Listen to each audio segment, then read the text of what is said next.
गुरवे गौरचन्द्राय राधिकाय तदालये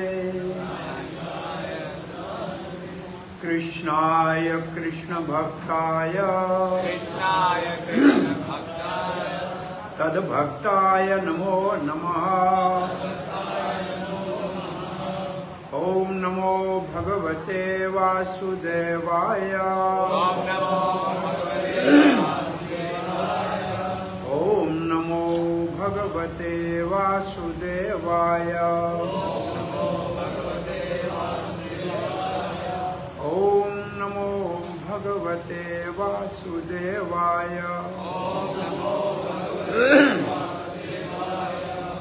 कृष्णाय वासुदेवाय कृष्णाय वासुदेवाय देवकी नंदनाय च देवकी नंदनाय च नंदगोपकुमाराय नंदगोपकुमाराय गोविंदाय नमो नमः।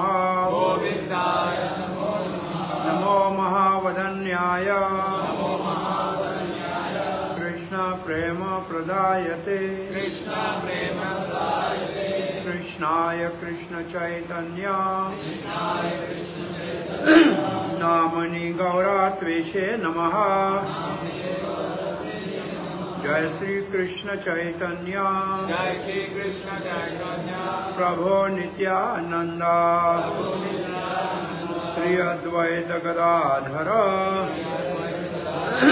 शिवासादि गौर भक्त वृंदा। हरे कृष्णा कृष्णा कृष्णा कृष्णा हरे हरे कृष्ण कृष्ण हरे हरे हरे राम हरे राम हरे राम राम राम हरे हरे। राम राम हरे हरे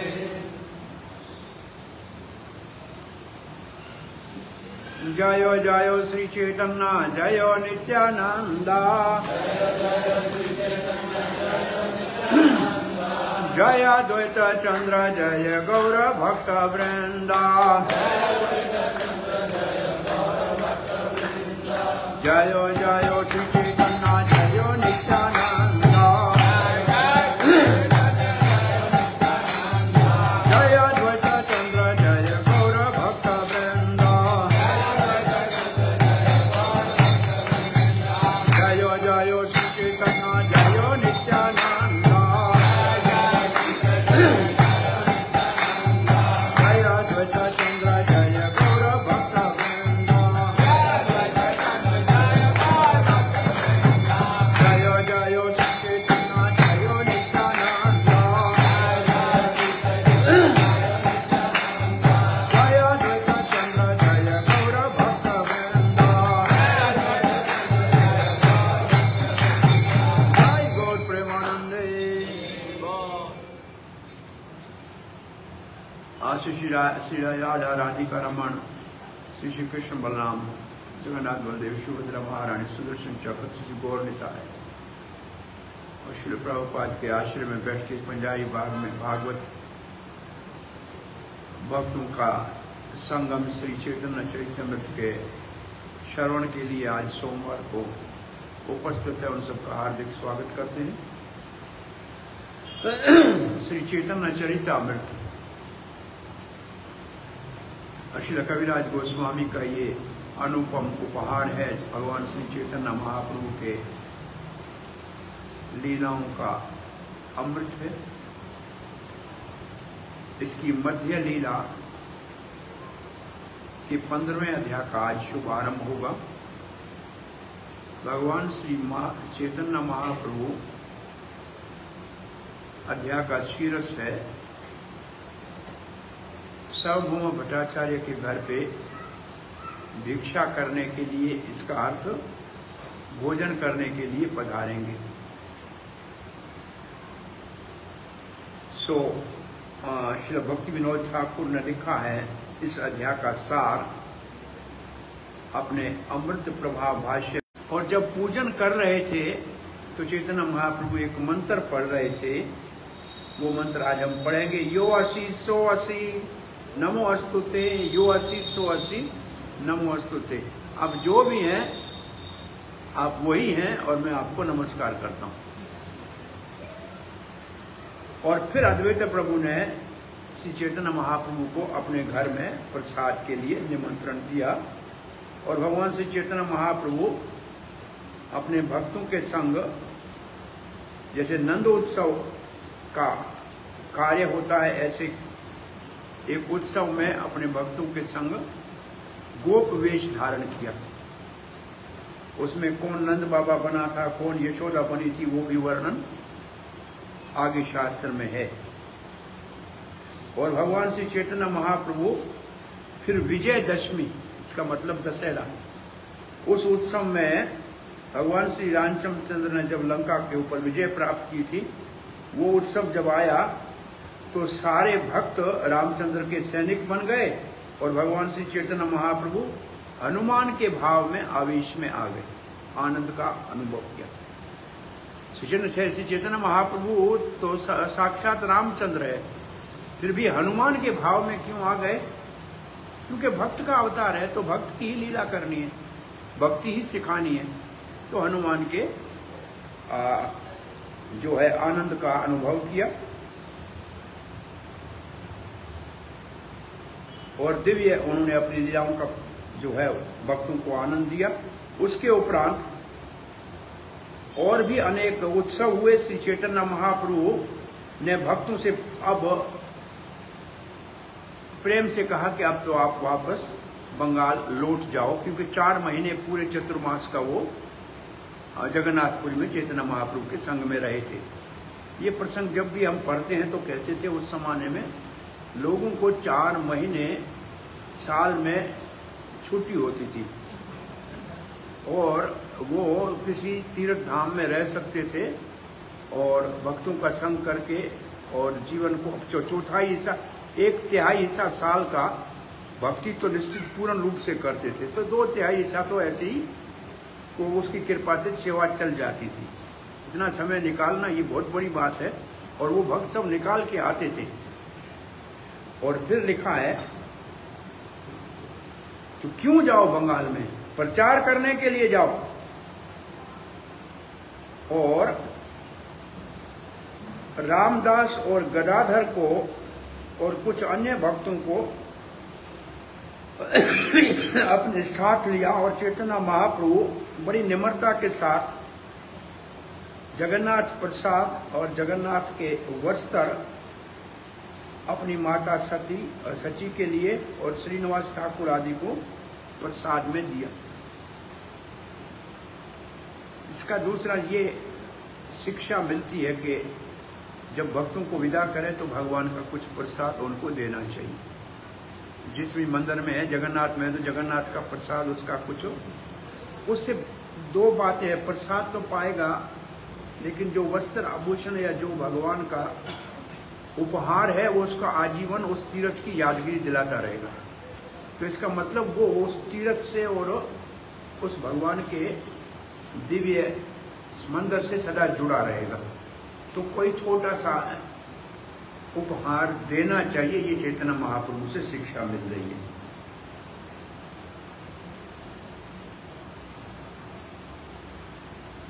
और जब चैतन्य महाप्रभु सबको विदा कर रहे थे तो राघव पंडित, वासुदेव दत्त और कुलीन ग्राम के दूसरे भक्तों ने भगवान के चैतन्य महाप्रभु के दिव्य गुणों का वर्णन किया। और रामानंद वसु और सत्यराज खान ने कुछ प्रश्न पूछे और श्री चैतन्य महाप्रभु ने उन सबको गृहस्थ धर्म का पालन कैसे करना चाहिए उसका उपदेश दिया। यहाँ चैतन्य महाप्रभु का गृहस्थों के लिए अति उत्तम उपदेश है। 2 बातें कही है। श्री कृष्ण कीर्तन, वैष्णव सेवन, शीघ्र पाए कृष्ण चरण। 2 ही काम करना है, हरे कृष्ण महामंत्र का कीर्तन करना है और वैष्णव का सेवन करना है। वैष्णव के सेवन का अर्थ क्या? जैसे दवा का सेवन करना है, इसका मतलब दवा पीनी है, तो वैष्णव का सेवन करना है मतलब वैष्णव के मुख से हरि कथा सुननी है, हरि कीर्तन सुनना है। वैष्णव सेवन की ये परिभाषा है कि उनके मुख से हरि कथा और हरि कीर्तन का श्रवण करेगा तो गृहस्थी शीघ्र ही कृष्ण का चरण प्राप्त करेगा। इससे सरल और कोई गृहस्थों के लिए उपाय कहीं विश्व में मिलेगा ही नहीं। दो ही काम करने हैं गृहस्थों को, भगवान का कीर्तन करना है और भक्तों के संग में हरि कथा कीर्तन का श्रवण करना है। और फिर चैतन्य महाप्रभु ने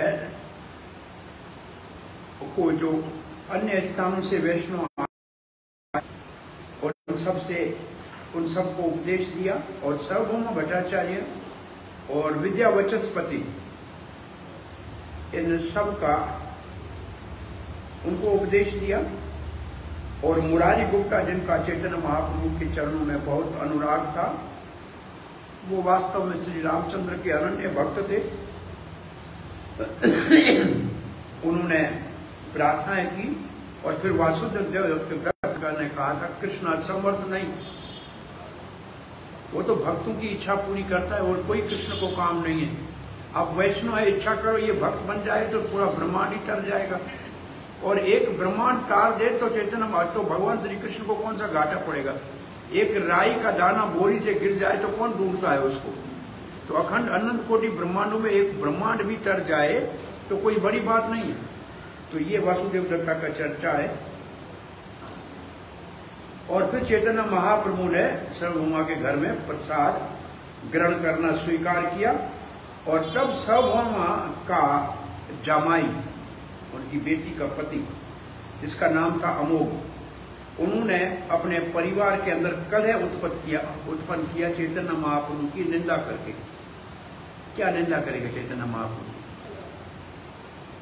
सन्यासी इतना बड़ा महाप्रसाद खा रहा है, ये निंदा की। फिर भी और दूसरे दिन उसको विषुचिका, इसका मतलब पेट खराब हो गया, कालरा की बीमारी हो गई, और चैतन्य महाप्रभु बड़े दयालु है, उन्होंने उनको मृत्यु से बचा लिया और उनको हरे कृष्ण महामंत्र के लिए प्रेरणा दिया। ये है इस पूरे अध्याय का सार। और हर अध्याय का पहला श्लोक चैतन्य चैतन्यमृत में संस्कृत में होता है, और उस अध्याय में उस श्लोक में सारे अध्याय का सूत्र रूप में वर्णन होता है। तो आइए इस श्लोक का पाठ करते हैं। सार्वभौमाग्रहे भुञ्जन् स्वनिन्दकममोघकम् अङ्गीकुर्वन् स्फुटां चक्रे गौरस्वाम भक्तवस्यताम्। सार्वभौमा गृह भुंजन, इसका मतलब सार्वभौमा के घर में चैतन्य महाप्रभु ने प्रसाद ग्रहण किया। स्वनिंदकम, जो चैतन्य महाप्रभु स्वयं का निंदक था, निंदा करने वाला था, कौन था? अमोघ। तो पहली लाइन कहती है, जब चैतन्य महाप्रभु सार्वभौमानंद भट्टाचार्य के घर प्रसाद ग्रहण कर रहा था तो उन्हीं की निंदा सार्वभौमा भट्टाचार्य के घर में चैतन्य महाप्रभु की निंदा सार्वभौमा के ही जमाई ने की। फिर लिखा है अंगीकुर्वन् स्फुटां चक्रे। अंगीकुर्वन्, अंगीकार किया, इसका मतलब सीधा है अंगीकार किया, अंगीकार किया। स्फुटम चक्रे, इसका मतलब अपनी, यहाँ अंगीकार का स्फुटम का अर्थ लिखा है मैनिफेस्टेड, और चक्रे का अर्थ मेड। इसका मतलब चैतन्य महाप्रभु ने ये प्रदर्शन किया। किस बात का प्रदर्शन किया, क्या दिखाया? गौर स्वाम, चैतन्य महाप्रभु स्वयं भक्त वश्यताम, अपने भक्तों के वश में है। तो इस लीला, सारे इस अध्याय के अंदर जो मुख्य बात है वो ये है कि चैतन्य महाप्रभु अपने भक्तों के वश में है। तो यहाँ कौन से भक्त के वश में है अगर देखा जाए तो सार्वभौम भट्टाचार्य के वश में है। उसके जमाई ने अपराध किया, निंदा की, फिर भी उसका उद्धार किया और उसकी निंदा को दरगुजर कर दिया, उसके ऊपर ध्यान नहीं दिया, उसको रोग हो गया, मरने वाला था, लेकिन फिर भी उसको जीवन दान देकर उसको कृष्ण नाम का अमृत पिलाया। ये भक्त वत्सता का उदाहरण है। अब दूसरा श्लोक सदा जनरली यही होता है, जय जय श्री चैतन्य जय नित्यानंद, जय अद्वैत चंद्र जय गौर भक्त वृंदा। ये कविराज गोस्वामी का मानना है कि श्री चैतन्य महाप्रभु और नित्यानंद अद्वैत आचार्य और सारे चैतन्य महाप्रभु के भक्तों की कृपा से और विशेष रूप से रूप रघुनाथ की कृपा से, या जो गौर भक्त वृंद है उसमें मुख्य उनका भाव है गौर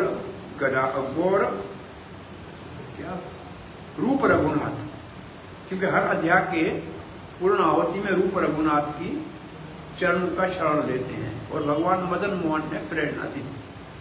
तो ये उनका भाव है कि चैतन्य महाप्रभु की कृपा से, नित्यानंद के अनुमति से, गुरु है उसकी आज्ञा से ये कार्य जो संपन्न हो रहा है, इसमें रूप रघुनाथ की गौर भक्तवृंद की बड़ी कृपा है। और फिर लिख रहे हैं, जय श्री चैतन्य चरितामृत श्रोतागण। अब आपकी महिमा गा रहे हैं कि जय हो चैतन्य चरितामृत के सुनने वालों की। आपको भी आशीर्वाद दे रहे हैं कविराज गोस्वामी, चैतन्य चरितामृत के श्रोतागण की जय हो। चैतन्य चरितामृत यार प्राण धन। ये अब ये आपके लिए कविराज गोस्वामी की सलाह है, परामर्श है। आप चैतन्य चरितामृत को अपना प्राण धन मान लो। चैतन्य चरितामृत जिनका प्राण धन है, इसका मतलब है हम जी रहे हैं चैतन्य चरितामृत के रस आस्वादन करने से, यही हमारी औषधि है। जैसे ना संसार में शुगर का मरीज होता है तो उसको रोज इंसुलिन लगानी पड़ती है तब जीता है। सांस का मरीज है तो रोज सांस की दवा लेता है तब जीता है। ऐसे जो चैतन्य चरितामृत के श्रोता गण है वो भाग्यशाली है, उनकी जय तब होगी जब उनके जीवन का प्राण धन चैतन्य चरितामृत है। इसका मतलब रोज जो चैतन्य चरितामृत के कुछ श्लोकों का पाठ करेगा। तो ये एक प्रेरणा है असल में कि चैतन्य चरितामृत का। और कभी कहते हैं लोग कि चैतन्य चरितामृत का पाठ इतना जल्दी क्यों करेगी, तो बहुत ऊपर के स्तर का है। लेकिन श्रील प्रभुपाद में 66 और 65 में चैतन्य चरितामृत के 67 में प्रवचन किए, और टीचिंग ऑफ लॉर्ड चैतन्य का उन्होंने 67 में जो है उसका प्रकाशन किया है। तो इसका अर्थ है मुख्य रूप से गौरवाणी प्रचार ने, प्रभुपाद का उद्देश्य गौरवाणी का प्रचार करना है। तो चैतन्य चरितामृत की वाणी क्या है और गौरवाणी क्या है, चैतन्य चरितामृत।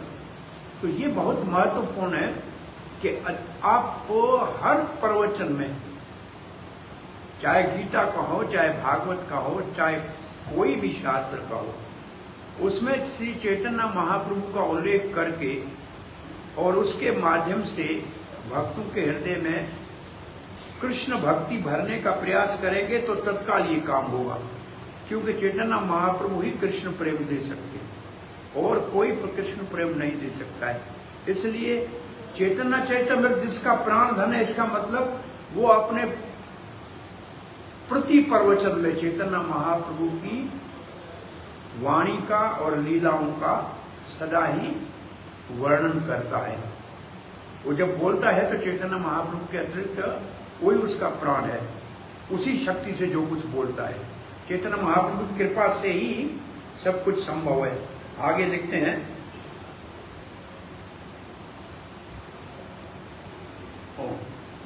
पांचवा श्लोक। प्रथमावसरे जगन्नाथ दर्शने नृत्य गीत करे दंड प्रणाम स्तवन। प्रथम अवसरे, इसका मतलब दिन का पहला भाग। ये बहुत बड़ी प्रेरणा है।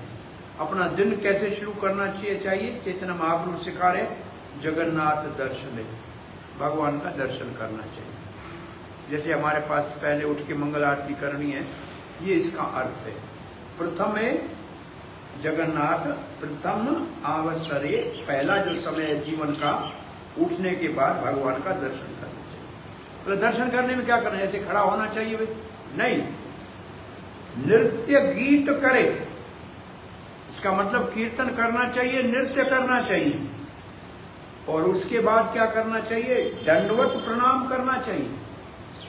दंडवत प्रणाम, लेकिन लास्ट टाइम यहाँ एक क्लास में दंडवत प्रणाम का वर्णन किया था। दंडवत का मतलब डंडे के समान। डंडे के समान का मतलब है डंडा अपने आप कुछ नहीं कर सकता। आप उठाओगे तो उठेगा, रखोगे तो रखेगा, चलाओगे तो चलेगा। ऐसे आप जब दंडवत प्रणाम करते हो तो भगवान का समर्पण करते हो कि अब भगवान आप जो कराएंगे वो हम करेंगे। जैसे गमछा है, आपका गमछा है, आप उसको सर के ऊपर बांधो या नीचे बांधो या कंधे पे रखो, गमछा कुछ नहीं कहेगा। ऐसे आप भगवान का डंडा बन जाओ। आपको उठाए भगवान तो खड़े हो जाओ, और किसी के सर पे मारे तो फोड़ दो सर। भाई अर्जुन से क्या करा रहा है? सबका सर फोड़ रहा है ना, तो डंडा बना तब ऐसे हो, नहीं तो थोड़ी मार सकता था सबको। हनुमान से लंका को आग लगा रहा है, तो ये सब करो। और कहे कि जाके प्रचार करो तो प्रचार करो, पुस्तक वितरण करो तो पुस्तक वितरण करो। दंडवत प्रणाम का दूसरा नाम है अष्टांग प्रणाम। अष्टांग प्रणाम का मतलब 8 अंग हमारे भूमि पे लगे जब भगवान को प्रणाम करें। अब 8 अंग कौन से हैं? माताओं के लिए 8 अंग नहीं है, उनके लिए 7 अंग प्रणाम है। 5 अंग है नॉर्मली, और 8 अंग की जब नॉर्मल है माताओं के लिए 5 अंग, पुरुषों के लिए षष्टांग। लेकिन जब अष्टांग कहते हैं तो 2 अंग दोनों के लिए समान है। तो ये अष्टांग के नाम ले लो। कौन सा अष्टांग प्रणाम है? दंडवत।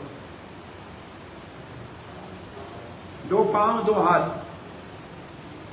1 माथा, ये माताओं के हो गए 5 अंग। छठा अंग पुरुषों का छाती। तो माताओं का कभी वक्षस्थल धरती पे नहीं लगना चाहिए। ये पृथ्वी माता कहती है 3 चीजें मुझे कभी, न स्त्री का वक्षस्थल लगना चाहिए, न साधु का बिना आसन के बैठना चाहिए। ये पृथ्वी माता को निषेध है।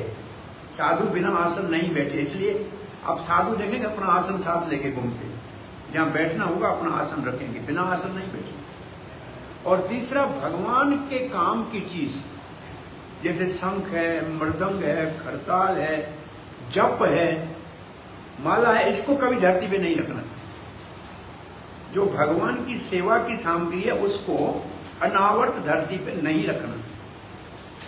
ये धरती माता का नियम है कि ये 3 चीजें उसको पसंद नहीं है। ये तो हुआ 6 अंग। 2 अंग कौन से बच गए? मन और वाणी। मन से भगवान के चरणों से लेकर ध्यान करना चाहिए, भगवान के नख चंद्र को देखना चाहिए, फिर भगवान के जो चरण के ऊपर तुलसी लगी हुई है चंदन के साथ, उसका दर्शन करना चाहिए। फिर भगवान को जो पायल पहनी हुई है वो फूलों की है कि चांदी की है, कैसी है, उसका दर्शन करना चाहिए। उससे पहले भगवान के चरणों में जो चिन्ह है उसका दर्शन करना चाहिए। भगवान श्री कृष्ण का एक पांव तो आपको थोड़ा सा तलवा दिखता है, वो इसलिए दिखाते हैं कि उनमें जो जो निशान है उसका स्मरण करना चाहिए। और फिर भगवान का सुंदर जो वस्त्र पहना हुआ है उसका रंग ध्यान में रखना चाहिए कि आज भगवान ने कौन सी धोती पहनी हुई है, क्या उसका रंग है। उसके बाद कमर के ऊपर करधुनी बांधी होती है, एक कपड़ा बांधा होता है, वो विशेष रूप से आभूषणों की करधुनी होती है, वो कमर के ऊपर लगी हुई। फिर कुछ वस्त्र उधर बांधा होता है, फेंटा, उसका दर्शन करना चाहिए। और उसके बाद भगवान की नाभि का दर्शन करके ये सृष्टि वहां से उत्पन्न हुई है, ऐसा ध्यान करना चाहिए कि भगवान की नाभि इस विश्व की उत्पत्ति का स्थान है। और फिर भगवान का वक्ष स्थल, जो असल में पोषण का, भक्तों का जो पोषण करते हैं भगवान, ये भगवान का हृदय भक्त वत्सलता का है, ये पोषण का स्थान है, इसका दर्शन करना चाहिए। फिर बहुत सुंदर भगवान की छाती के ऊपर लक्ष्मी का निशान है, श्री वत्स चिन्ह है, उसका ध्यान, ये मन से प्रणाम करते समय ध्यान करना चाहिए। और फिर श्री वत्स के चिन्ह के साथ में भृगु लता का चिन्ह है, भृगु ने जो लात मारी उसका निशान है। और उसके बाद कौत्सव मणि है। और फिर भगवान के अन्य आभूषण जो गले में पहने हुए, वैजयंती माला आदि, उन सब का सुमरण करना चाहिए, ध्यान करना चाहिए। फिर भगवान का सुंदर कंठ 3 रेखा वाला, त्रिरेखा अंक कंठ, ये जो दामोदर अष्टक में पढ़ रहे हैं ना, इस कंठ को ऐसे देखना चाहिए। और फिर भगवान का मुस्कुराता हुआ मुख देखना चाहिए, कैसा भगवान, और जैसा आपके मन में भाव होगा ऐसे भगवान के मुख से आपको, आपके दिल में हर्ष होगा तो भगवान मुस्कुराता हुआ दिखेगा, और आप दुखी होंगे तो भगवान भी आपकी ओर देखेगा, अरे दुखी आया है क्या करो। तो वो जैसे आपका भाव होगा ऐसे भगवान के मुख से आपको प्रेरणा मिलेगी। और भक्तों को इससे बहुत बड़ी प्रेरणा मिलती है, भगवान से फिर आंख से आंख मिला के देखना चाहिए थोड़ी देर के लिए। और जिसकी भगवान से आंख मिल गई उसको फिर दुनिया याद नहीं रहती है थोड़ी देर के लिए। तो ऐसे पूरे भगवान का ध्यान मन से करना है, और उठने के बाद आंखें बंद करके वो सारा दर्शन आना चाहिए। और फिर वाणी से महाप्रभु क्या कर रहे हैं, स्तवन, वाणी से क्या करना चाहिए, भगवान की प्रार्थना करनी चाहिए। तो एक स्तुति होती है, स्तुति जो होती है किसी और भक्तों का पहले से बनाया हुआ जो प्रार्थना है उसको स्तुति कहते हैं। जैसे कुंती महारानी की स्तुति है, भीष्म स्तुति है, उसका पाठ करें तो स्तुति है। स्तवन का मतलब आप अपनी तरफ से कुछ गा रहे हैं। जो व्यक्ति अपना, जैसे रूप गोस्वामी चैतन्य महाप्रभु को प्रणाम करते हुए कहते नमो महावदर न्याय, ये स्तव है, ये स्वयं वो कर रहे हैं प्रार्थना, अपनी प्रार्थना है। और कुछ प्रार्थनाएं बनी हुई पहले है, वो गीता भागवत भरा हुआ है, वो कोई न कोई प्रार्थना करनी चाहिए, स्तव करना चाहिए अपनी तरफ से, या प्रार्थना करनी चाहिए। ये भगवान स्वयं करके हमको सिखा रहे हैं, नहीं तो कोई जगन्नाथ और चैतन्य महाप्रभु अलग नहीं है। कौन सा भजन है, से ही कृष्णा से ही गौरा से ही जगन्नाथ, पहला क्या लाइन है, नहीं पहला जय जय जगन्नाथ सचिर नंदन, त्रिभुवन करे यार चरण बंदन। जय जय जय कृष्ण, जय कृष्ण से ही गौरा से ही जगन्नाथ, ये तीनों एक है, कोई अलग नहीं है। तो ये जो भाव है स्तवन, अब जाओ चैतन्य महाप्रभु को स्तवन करने की जरूरत नहीं है, लेकिन भक्तों को ऐसे करना चाहिए। इसका मतलब मंदिर में पहले तो जीवन में पहला काम करना चाहिए भगवान का दर्शन, और जब दर्शन करें तो नृत्य और कीर्तन करना चाहिए। अब ये चैतन्य महाप्रभु सिखा रहे हैं, लोग कहते हैं नृत्य नहीं करेंगे, ऐसे आएंगे भगवान को मुंह दिखा के चले जाएंगे। हाँ, भगवान को मुंह दिखा के चले जाए, नहीं, नृत्य करना चाहिए, कीर्तन करना चाहिए, प्रणाम करना चाहिए, और फिर स्तवन भी करना चाहिए। इतना काम करना चाहिए सुबह सुबह पहले भगवान के दर्शन के समय में। अब आगे का श्लोक पढ़ रहे हैं। उत्पल भोग लागिला करे बाहिर विजय। उत्पल भोग, ये उत्पल भोग का मतलब दोपहर के समय का जो भगवान का भोग है, उस समय मंदिर खाली कराया जाता है, तो चैतन्य महाप्रभु बाहर आ जाते हैं। प्राय चैतन्य महाप्रभु कहाँ खड़े होते हैं,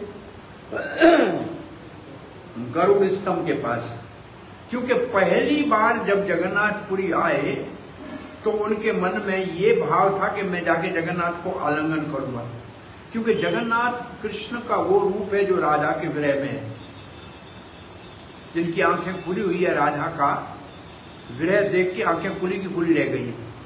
तो जगन्नाथ है श्री कृष्ण राधा के भाव में, राधा के रूप में, और सारी श्री कृष्ण है राधा के विरह में, और चैतन्य महाप्रभु है कृष्ण राधा के भाव में कृष्ण को मिलने के लिए।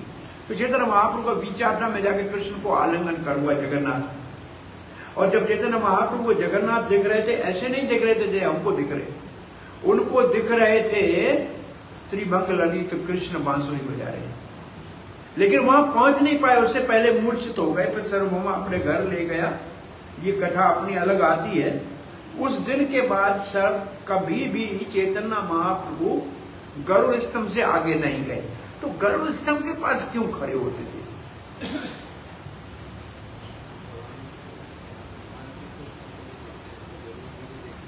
एक उदाहरण दे रहे हैं कि भगवान की दृष्टि हमारे से हमेशा अपने भक्त के ऊपर रहती है, और भगवान का भक्त गरुड़ है। जो गरुड़ के पास खड़ा होगा वो भगवान को पहले दिखाई देगा। ऐसे हमारे मंदिरों में श्रील प्रभुपाद को ऐसे विराजमान किया है, जो प्रभुपाद पे पास खड़े होकर भगवान का दर्शन करेगा उसको भगवान पहले देखेंगे, और जो आगे चले जाएगा उसके ऊपर नजर भगवान की नहीं पड़ेगी। लोग जाके आगे भीड़ करते हैं, लेकिन भगवान उसको देखता है जो भक्त के पास खड़ा होता है। ये पहला सिद्धांत। दूसरा क्या कारण है गरुड़ स्तंभ के पास खड़े होते? आप खड़े होके देखा है कभी?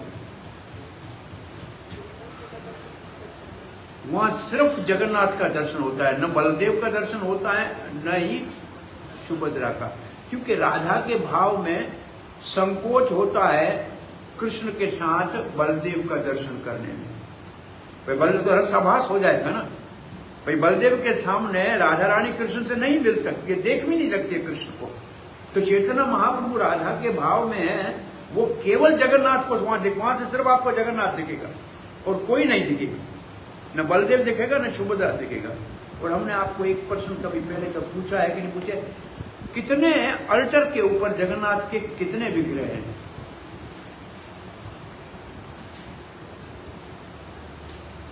देखो जगन्नाथ, बलदेव, सुभद्रा, सुदर्शन चक्र, ये चार तो दिखते हैं, ये चार हो गए, तीन और हैं, 7 हैं। आप उनसे पूछना कभी जगन्नाथपुरी के किसी पुजारी से कि अल्टर के ऊपर कितने विग्रह हैं। 7 हैं।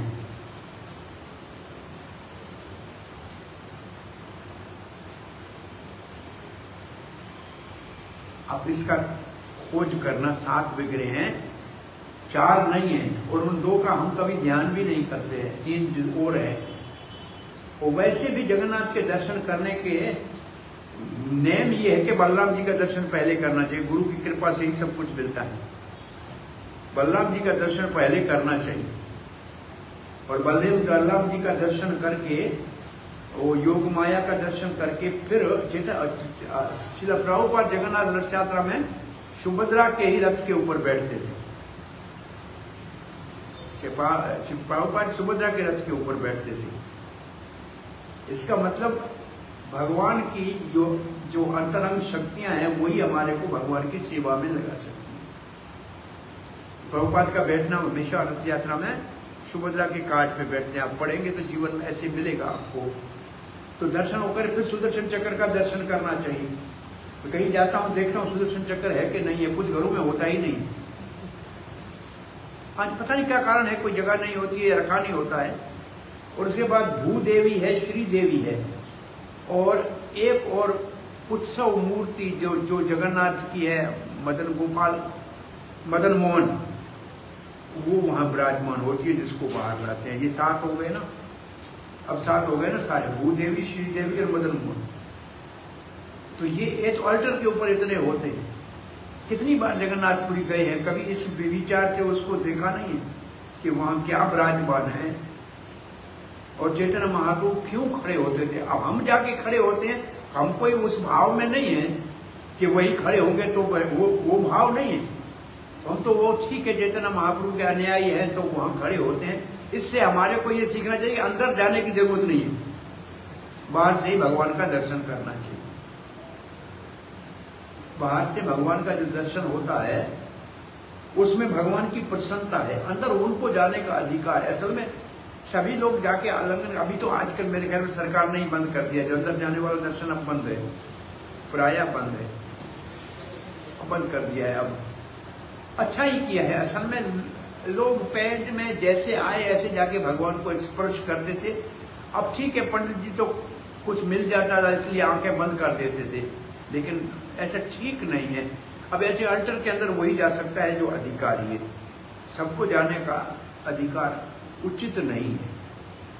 और फिर क्या करते थे महाप्रभु? बाहर आ जाते थे, भोग लगेगा तब बाहर आएंगे। और उसके बाद हरिदास मिली, उसके बाद हरिदास ठाकुर के पास जाते थे। भोग तक क्यों रुकते थे? क्योंकि प्रसाद ले जाना था। वहां से प्रसाद लेके हरिदास ठाकुर के पास जाते थे।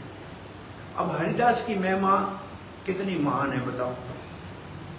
लोग जगन्नाथ का दर्शन करके नहीं जाते हैं और वही जगन्नाथ हरिदास को दर्शन देने घर जाते हैं। चैतन्य महाप्रभु हरिदास को दर्शन देने जा रहे हैं और उसके लिए प्रसाद अपने साथ ले जा रहे हैं। तो हरिदास की महिमा कितनी है? इसका मतलब नाम जपने वाला भगवान को इतना प्रिय है कि उसको दर्शन के साथ प्रसाद जहां बैठा हो वहां भगवान पहुंचा देते। अब मैं आपको कभी बताया था, एक भक्त को ऐसे कहा कि आप नाम जपो, भगवान आपको घर बैठे प्रसाद पहुंचा देगा। पहुंचा क्या देगा? आपको जबरदस्ती खिला भी देगा। ये हमने सुनाई थी यह कथा आपको? नहीं। एक ने ऐसे सुना, भगवान जबरदस्ती, मैं हरे कृष्ण जपता हूं, भगवान प्रसाद कैसे खिलाएंगे? वो जाके एक जंगल में पेड़ के ऊपर बैठ गया और उधर बैठ के हरे कृष्ण जप रहा और देखो कैसे भगवान प्रसाद खिलाता। तो कुछ यात्री जा रहे थे बेचारे वहां से, तो उनको भूख लगी, उसी पेड़ के नीचे आकर अपने टिफिन खोल के बैठे खाने के लिए। लेकिन अभी खाना शुरू नहीं किया, तब तक दूर से घोड़ों के टापू की आवाज सुनाई दी कि कोई डाकू आ रहे हैं। ये बेचारे प्रसाद वहीं छोड़ के भाग गए। अब डाकू आए, उन्होंने देखा ये प्रसाद यहाँ रखा हुआ है, खुला हुआ और अच्छा सा स्वादिष्ट भोजन बना हुआ है, पूरी पकोड़े सब पड़ा है, हलवा पड़ा है, पनीर सब्जी और माल तो बहुत अच्छा है। लेकिन ऐसे लगता है किसी ने इसमें विष डाला है और ये चाहता है कि हम चोर खाएं और मर जाएं। यहाँ कोई व्यक्ति होगा जिसने हमको मारने के लिए रखा होगा। ढूंढने लगे तो ऊपर हरे कृष्ण कर रहा है, बोला नीचे उतरो, बोला नहीं उतरूंगा।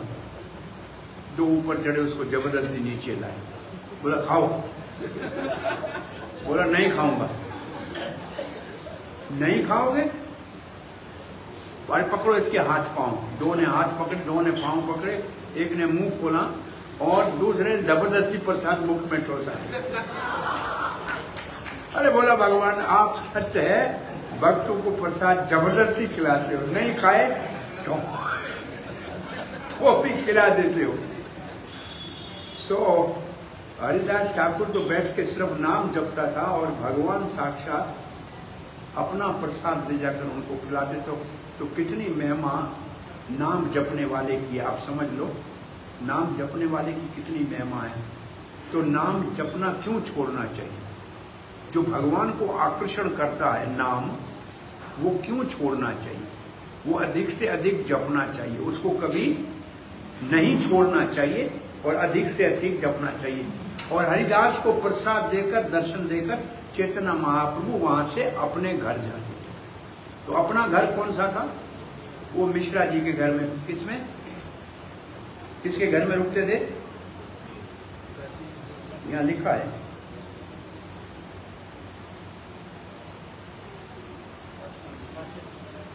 काशी मिश्रा। काशी मिश्रा के घर में जाके रुकते थे। और फिर लिखा है, गृह बसी करे प्रभु नाम संकीर्तन। अब अपने घर में आके क्या महाप्रभु क्या करेंगे? सो जाएंगे? नाम संकीर्तन करेंगे।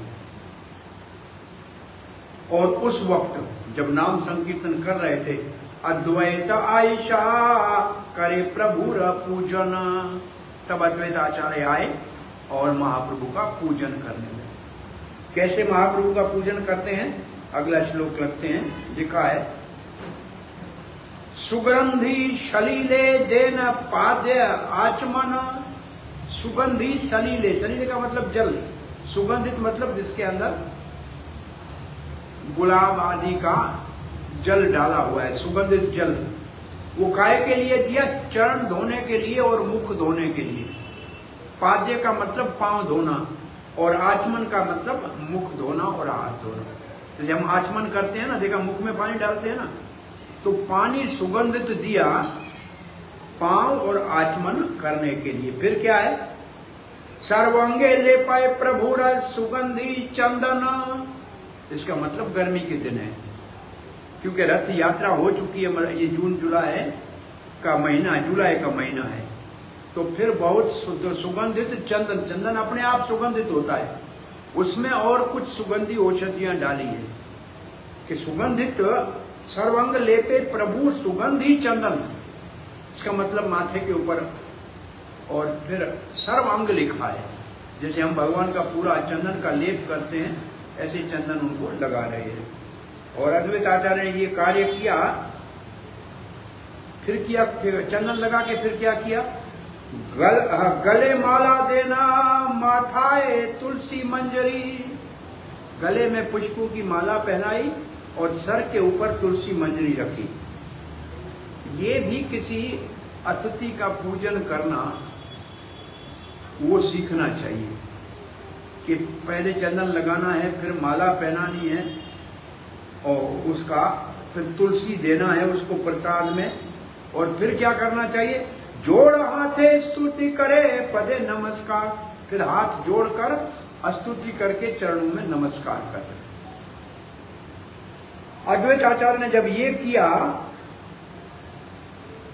पूजा पात्रे पुष्प तुलसी शेष ये आचीला। बाकी जो सामान बचा हुआ था शेष पूजा के पात्र में, से ही सब लैया प्रभु आचार्य पूजीला। ऐसे ही चैतन्य महाप्रभु ने अद्वैत आचार्य की पूजा की, जैसे उन्होंने की ऐसे की।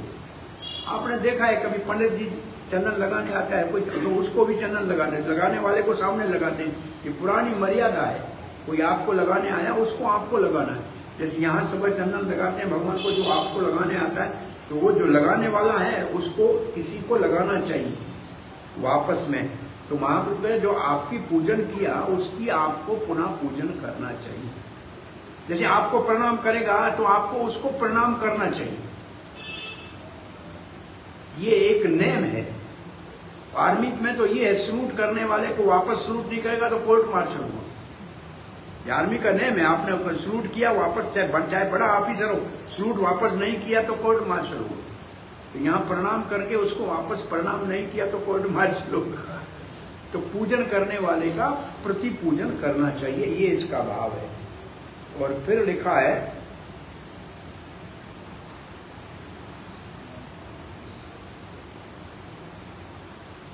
जब पूजन कर रहे थे तब क्या कह रहे थे चैतन्य महाप्रभु?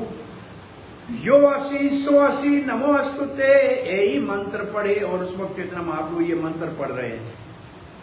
मुख वाद्य करी, और इसके साथ जैसे बंगाल में करते धुनी करते हैं ना, वो धुनी कर रहे हैं। हास्य आचार्य, और उस समय आचार्य हंस रहे हैं कि चैतन्य महाप्रभु वो कौन सी, वो क्या कहते हैं बंगाली धुनी, किसी को करने आती है? उल्लू धुनी। यहाँ करने नहीं आती। आपने देखा है वो दर्शन खुलते ही वहां के लोग होते हैं एकदम उल्लू धुनी करना शुरू करते हैं। उसका कोई कारण होगा, कोई उसका भी रहस्य होगा, उनसे पूछना चाहिए कि कोई ये एक समाज के संस्कारों में कैसे आई, क्यों आई। तो चैतन्य महाप्रभु स्वयं चैतन्य महाप्रभु जब पूजा करके फिर मुख से ध्वनि करके और करने लगे तो आचार्य हंसने लगे। आचार्य हंसने लगे और फिर यही मत अन्य अन्य करे न नमस्कार, ऐसे एक दूसरे को प्रणाम कर रहे हैं। प्रभु निमंत्रण करी आचार्य बार बार। अब चैतन्य महाप्रभु को अद्वैत आचार्य बार बार कह रहे हैं कि आप हमारे घर प्रसाद के लिए पधारें। अब इसके बाद लिखा है, असल में मैं बोलना ये था, आचार्य निमंत्रण आश्चर्य कथना विस्तारी वर्ण्याचे न दास वृंदावन। इसका मैं ज्यादा वर्णन नहीं करूंगा क्योंकि वृंदावन दास ने इसका विस्तार से वर्णन किया है।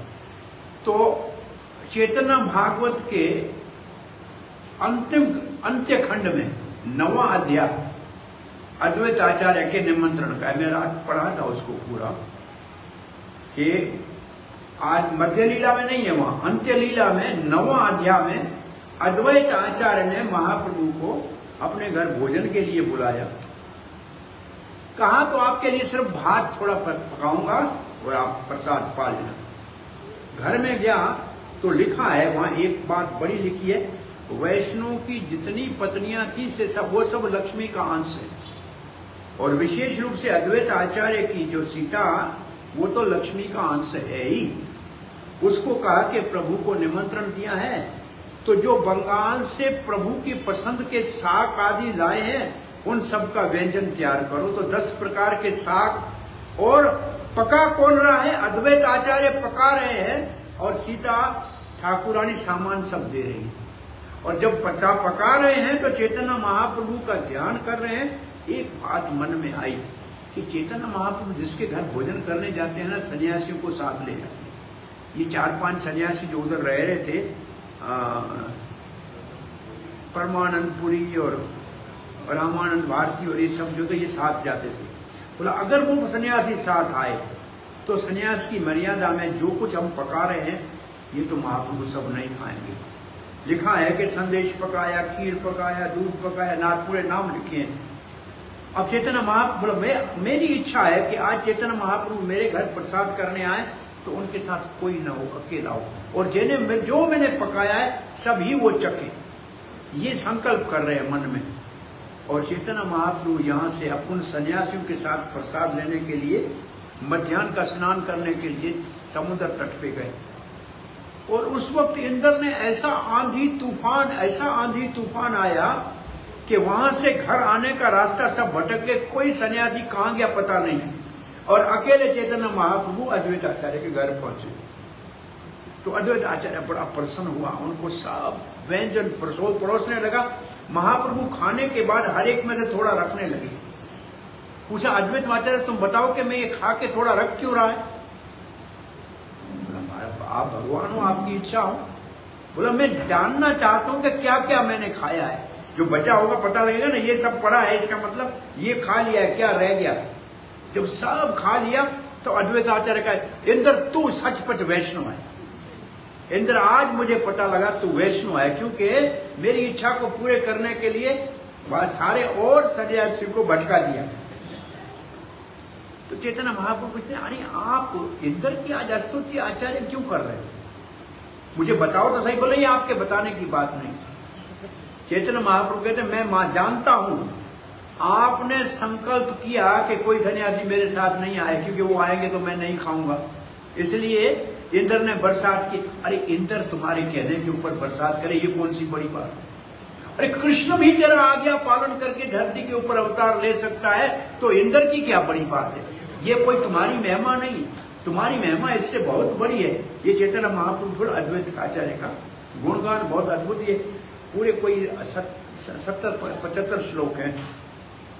मैं इसको लाया इसलिए था, मैंने बोला इसमें लिखी है मैं पढ़ूंगा, लेकिन मुझे पता नहीं कि टाइम पूरा हो जाएगा यहाँ तक पूरा करने में। तो अद्वैत आचार्य के घर में ऐसे भोजन किया, और उसके इसको कहते हैं सन्यासी जब किसी के घर में भोजन करने जाता है तो उसको भिक्षा कहते हैं, और जब 4 घरों से मांग के खाता है तो उसको मधुकरी कहते हैं। और इससे महाप्रभु के सन्यास का वर्णन ऐसा है कि उनके अपना रसोई घर कहीं नहीं, वो जहां रहे थे वह किचन नहीं, या तो कोई घर में बुला के भोजन कराए या 2-4 घरों से भोजन आ जाए उसको खा ले। अपना कुछ पकाना नहीं है। सन्यासी को आग जला के अपने पकाने का नेम नहीं था। ये पुराने सन्यासियों का नेम है। वो भगवान के भरोसे है, मिल जाएगा, कोई बुला लेगा तो चले जाएंगे। और आप अच्छी तरह से पूरी चैतन्य चरितामृत पढ़ेंगे, चैतन्य महाप्रभु भिक्षा करने सिर्फ ब्राह्मणों के घर में, एरे गेरे के घर में कहीं नहीं गए ऐसे, जनरली ब्राह्मणों के। वो लिखा वैसे है, या ये ब्राह्मण ने निमंत्रण दिया वहां गया, लिखा होगा कि वो काशी में वो ब्राह्मण था, वहां वो ब्राह्मण था, तो सन्यासी को पवित्र स्थान पे भोजन करना चाहिए। ये बहुत बड़ा शिक्षा यहाँ से मिलती है। मेरे ख्याल में 15 श्लोक तक मुझे पूरा करना है आज का जो आपका आदेश है।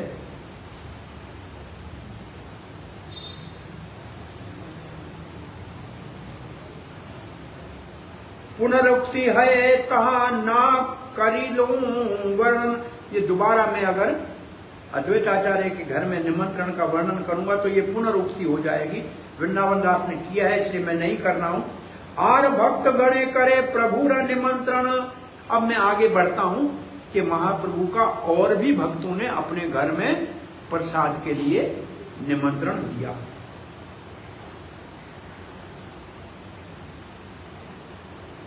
अब ये 15वां श्लोक है। एक दिन एक एक भक्त गृह महोत्सव। जिस दिन महाप्रभु का प्रसाद किसी घर में हो तो बहुत बड़ा महोत्सव हो जाता है। बहुत ज्यादा व्यंजन बनते हैं और बहुत साधु आते हैं, सबको भोजन कराया जाता है। प्रभु संगे तहां भोजन करे भक्त सब। और प्रभु के संग सारे भक्तों को वहां भोजन कराया जाता है। ये भी बहुत बड़ी अच्छी उत्तम शैली है कि भक्तों के साथ भोजन करना।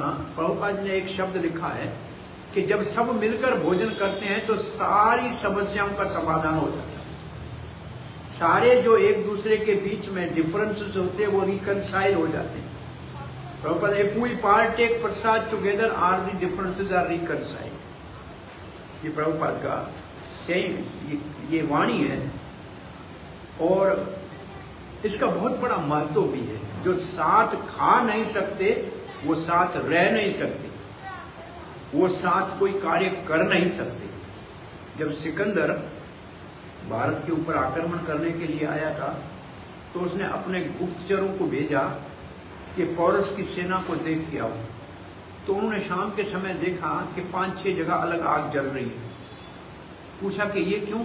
बोला ये इनके साथ नहीं खाते हैं, ये अपना पकाते हैं, ये अपना पकाते हैं, ये इनके साथ नहीं खाते हैं। इसने जब ये समाचार दिया सिकंदर को कि यहाँ 5-6 जगह अलग अलग भोजन पकाते हैं क्योंकि एक दूसरे का नहीं खाते हैं। बोला जो साथ खा नहीं सकते वो साथ लड़ नहीं सकते, इनके ऊपर विजय प्राप्त करना हमारे लिए मुश्किल नहीं। और इसलिए प्रभुपाद ने वृंदावन में कहा था can't you have one kitchen only. Prabhupada में ये प्रभुपाद का वृंदावन के लिए आदेश था। क्या एक किचन से काम नहीं चलेगा? भोजन बनाओ, भगवान को अर्पण करो, सब भक्त खाओ। वृंदावन के लिए प्रभुपाद का लिखा हुआ ये आदेश है और ये आवश्यक भी है। असल में प्रसाद भगवान को भोग लगे तो शुद्ध तो होना चाहिए। कम से कम हर एक चीज शुद्ध, जितने संभव है उतना शुद्ध तो होना चाहिए। जो अब इस वक्त शुद्ध वस्तु अवेलेबल है उसको लेकर भगवान का भोग लगना चाहिए ना। वही प्रसाद सब भक्तों को खा देना चाहिए। तो इसलिए एक जगन्नाथ मंदिर वृंदावन में ना, वो अपने जगन्नाथ मंदिर बेंगलोर में, वहाँ प्रभुपाद एक शिष्य जो एस्ट्रोलॉजर है, मेरे को उसका नाम अभी याद आएगा तो बताऊंगा, उसने उनको कहा क्या भगवान का तो इतना सा भोग बना लेते हो, भक्तों के लिए तो आप जो है जैसे आए वैसे आड़ा टेढ़ा पका के और उनको खिला देते हो, जनरली ऐसे काम कर लेते हो, इससे भगवान प्रसन्न तो नहीं होगा। तो वो मंदिर छोटा था, उन्होंने भाई देखो भगवान का तो शुद्ध घी से बना दें, अब सबका घी से कैसे बनाए? बोला कितना खर्चा होगा घी का? बोले 5-10 हज़ार। बोले 10 हज़ार मेरे से हर महीने ले लो और भोजन सारा ही शुद्ध बनाओ, भगवान को अर्पण करके भक्तों को खाओ। उस मंदिर में उसने ये प्रेरणा दी और तब से एक ही जगह भोजन बनता है, भगवान को भोग लगता है और सब भक्त। और प्रभुपाद जी का ये एक बहुत बड़ा भाव था। और प्रभुपाद जी जब तक रहे सब मंदिरों में यही नियम था, एक ही किचन था, 2 किचन थे ही नहीं। प्रभुपाद जी को खाना होता था तो भी कहते थे भगवान को भोग लगा है वो कचौरी लेकर आओ, वहीं से किचन से वो डीटी रूम से सब कुछ आता था। प्रभुपाद के लिए फिर भी थोड़ा सा एक रखा था कि भाई रात को 1-2 बजे कभी आ जाते हैं, बाहर से कुछ बनाना पड़े। एक बार प्रभुपाद देर से आए वृंदावन में, तब उस जमाने में कोई गैस तो था नहीं, वो कोयले की अंगीठी थी और उसके ऊपर पकाना था, और सामान भी भक्तों के पास कोई 2-4 दिन का नहीं होता था। तो माता जमुना, प्रभुपाद ने कहा भूख लगी है। जमुना ने देखा किचन में 1 टमाटर है और 1 चपाती जितना आटा है। उसने 1 टमाटर का सूप बनाया और 1 पराठा बनाया और प्रभुपाद को अर्पण किया। इतना ही सामान। अब दूसरे दिन जब दिन उगेगा तब सामान बाजार से आएगा, तब लाएंगे, तब बनाएंगे ना। लेकिन प्रसाद की परिभाषा ये है, और ऐसे हो जाए तो बहुत अच्छा है, और उससे हृदय बहुत, लोगों में प्रेम बहुत रहेगा भक्तों के अंदर, और जो प्रसाद पाएंगे उनके हृदय में भी परिवर्तन आएगा। अभी असल में देखा जाए तो जैसे, अब मैं ये शब्द कहूं तो उचित नहीं लगेगा, भिखारी की तरह से लोग आते हैं खा के चले जाने के लिए, कोई भक्ति के भाव से नहीं आ रहे हैं। ये उचित नहीं कह रहा हूं मैं, लेकिन भाई बाहर हम देते हैं प्रसाद, तो लोग ले रहे हैं ऐसे, लेकिन ठीक है, उसके साथ भक्ति नहीं बढ़ रही, उसमें वो पोटेंसी जो होनी चाहिए। प्रभुपाद के सारे भक्त प्रसाद खा के हुए, पूरे सब प्रसाद खा के भक्त हुए कि नहीं? अब 99% प्रसाद खा के भक्त हुए। और उस वक्त का प्रसाद, अब एक हमारा एक अनुभव जो है वो कहते हैं, उस वक्त में भक्त पुअर थे, भक्त गरीब थे, प्रसाद बहुत रिच था। अब भक्त सब रिच हैं और प्रसाद पुअर हो गया। अब उनके प्रसाद का रोज का मेनू देखिए, क्रीम सास में पका हुआ सब्जी है, हाँ? और शुद्ध घी में पकोड़ा और पूरी है और हलवा है। ये प्रभुपाद ने लिखा है कि मंदिर में ये प्रसाद इतना तैयार होना चाहिए, ये सारे आइटम। और फिर एक लाइन लिखी है, उसको याद रखना कि रसोई घर की मालिक राधा रानी है और जिसके लाखों लक्ष्मियां सेवा कर रही है, आपको किसी बात का अभाव नहीं होगा, आप दिल बड़ा करके प्रसाद खिलाओ। ये प्रभुपाद का आउटस्टैंडिंग लेटर है। अब ये या तो हमारे को विश्वास नहीं है इस बात के ऊपर, क्योंकि इसके आगे लिखा है कि अद्वैत आचार्य के इस लीला के, प्रसाद की लीला के ऊपर जिसको विश्वास नहीं है वो पाखंडी है, और जो इसको विश्वास करेगा वो शीघ्र ही चैतन्य महाप्रभु की कृपा प्राप्त करके कृष्ण प्रेम को प्राप्त करेगा। इसका श्रुति फल ये है इसका। तो ये एक मंथन का विषय है। असल में इसके ऊपर मंथन करना चाहिए कि हम इसको, 2 ही चीजें इस्कान की वृद्धि के लिए, 2 ही चीजें शक्तिशाली साधन है प्रभुपाद के अनुभव से, कीर्तन और प्रसाद। इन 2 को जितना अधिक उत्तम बनाया जाए, सुकीर्तन शब्द है, सुकीर्तन वहां लिखा है सुकीर्तनादि, ये उपदेशामृत में सुकीर्तन है। सुकीर्तन का मतलब मधुर कीर्तन भगवान की प्रसन्नता के लिए, और भगवान प्रसन्न हुए और वो प्रसाद के रूप में सुनने वाले सुने तो उनका हृदय पवित्र होगा। और हम कहें कि मैं सच्चा गा रहा हूं, लोग मुझे पसंद करें, तो वो कीर्तन लोगों का हृदय नहीं बदलेगा। प्रसाद के रूप में कीर्तन भगवान की प्रसन्नता के लिए किया जाए और वो भगवान का प्रसाद सबको प्राप्त हो तो बहुत बड़ा लाभ होगा सुनने वालों का। तो ये 2 चीजों के ऊपर बहुत ज्यादा, क्योंकि ये मंदिर हमारा जो है एक अति उत्तम उदाहरण भक्तों की शिक्षा का है। इस नॉर्थ इंडिया के क्षेत्र में आपका श्री राधा राधिका रमन, तो यहाँ कुछ मंथन करना चाहिए इसको कि इन 2 चीजों को किस तरीके से हम बहुत बड़ी स्तर पे वृद्धि दें, क्योंकि ये सबसे ज्यादा शक्तिशाली साधन प्रभुपाद का। तो इसका मतलब हमारे को प्रभुपाद के वचनों के ऊपर विश्वास होना चाहिए कि हम सबको फर्स्ट क्लास घी में पका के खीर बना के खिलाएंगे तो कभी लक्ष्मी की कमी नहीं होगी। ये प्रभुपाद ने कहा है तो ये सत्य है, इसके ऊपर विश्वास होना चाहिए। प्रभुपाद ने एक दिन कहा था, अरे आप भगवान की सेवा करो, पैसे उड़ते हुए रोड पे मिलेंगे। और भक्तों ने देखा कि किराए के पैसे नहीं थे मंदिर के, मंदिर किराए का था, प्रभुपाद ने कहा है पैसे उड़ते आएंगे, चलो बाहर देखते हैं। और वो बाहर गए तो डॉलर उड़ते आ रहे थे, और उन्होंने डॉलर इकट्ठे किए और इतने ही डॉलर थे जितना उनको किराया देना था, और दूसरे दिन उन्होंने किराया दे दिया। ये भक्तों को इतना विश्वास था कि प्रभुपाद ने कहा है पैसे उड़ते आएंगे। प्रभुपाद ने कहा एक बार आप कीर्तन करो, आप केवल कीर्तन करो, बाकी सब काम भगवान करेगा। तो पहला बोस्टन का मंदिर था, 2 भक्त नौकरी करते थे बाहर, तनख्वाह जो आती थी उससे मंदिर चलता था। तो एक भक्त ने जब प्रभुपाद जी कहा कीर्तन करो सब काम हो जाएगा, तो हम नौकरी क्यों करें?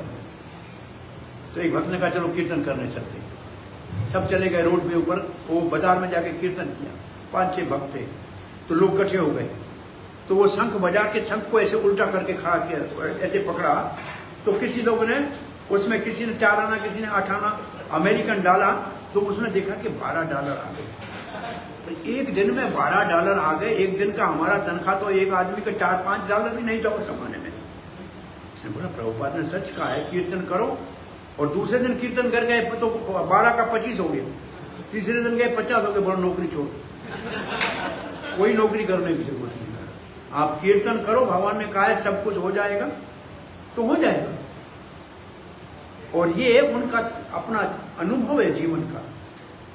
तो कुछ ये प्रसाद की यहाँ महिमा है कि महाप्रभु को घर में सब प्रसाद मिला के बड़ा उत्सव करते थे। तो यहाँ तो हम रोज महाप्रभु को प्रसाद खिला रहे हैं। ये मंदिर में हम तो उनके सेवक है, हमारे घर में आए हैं। ये मंदिर तो भगवान का घर, तो हम सेवक हैं। तो जो भी आता है उसको उदारता से प्रसाद खिलाने का, जो मतलब प्रेम से प्रसाद खिलाएं तो उनके हृदय में परिवर्तन हो जाएगा और भक्तों की भरमार हो जाएगी। हरे कृष्ण। श्री प्रभुपाद की जय। जय गौर प्रेमानंदे। धन्यवाद। हरे कृष्ण। इसको अदरवाइज